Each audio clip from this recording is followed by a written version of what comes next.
लाइक करें हमारी वीडियो को, सब्सक्राइब करें और साथ में बेल आइकन को दबाना ना भूलें। जी हाँ मेरे दोस्तों, रगड़ी ले दहिया टाटी के अपार सफलता के बाद अब रगड़ी ले दहिया छानी में ना सॉरी गलती आ गए। हाँ, रगड़ी ले दहिया टाटी में टू।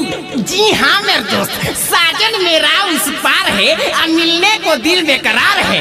और मेरे दोस्त लड़की छोड़ के भाग गई, अब घंटा डोलाने के लिए तैयार है। जी हाँ मेरे दोस्तों, अब आप भी दिल थाम के बैठिए और अमित पटेल के टूटे हुए दिल का दास्तान उनके हिस्सू मधुर आवाज में सुनिए। तो आइए खेला को चालू करते हैं। म्यूजिक।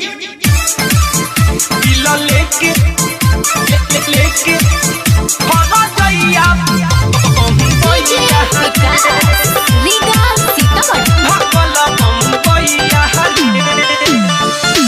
दुख बायो सन का हम बताई, काम न करता बे सुई दवाई। बाबा रामदेव के मलहम लगवा दे।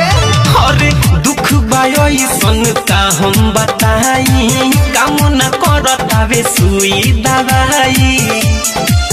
बिया कइले उघात मारी दिलावा पला तो सुना यार बारे बन के कसैया रे। अरे ये प्यास पहिली के जैसन यो भाग गइल का हो। अरे तो दिल लेके हमारा हर जइया भगल बम्बैया रे। दिल लेके हमारा हर जइया भगल बम्बैया रे। दिल लेके हर जइया बम्बैया भगल बम्बैया रे। पहले तो धीरे धीरे हमके पटवाला सन, हमारा के प्यार करे के हो सिखवाला सन।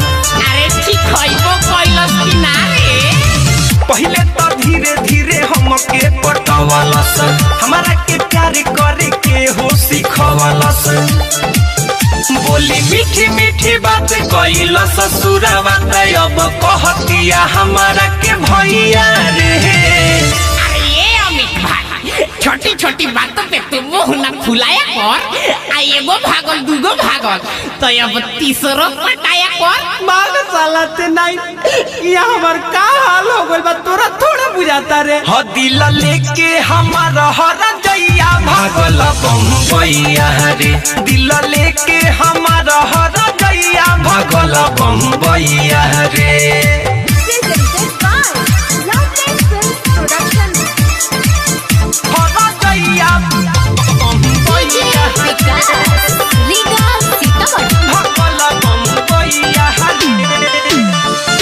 सीना के ऊपर या भीतर दुखाता, आवता याद जब तबे भभाता। अरे तो जालिम लोशन लगाओ लहर कम होई।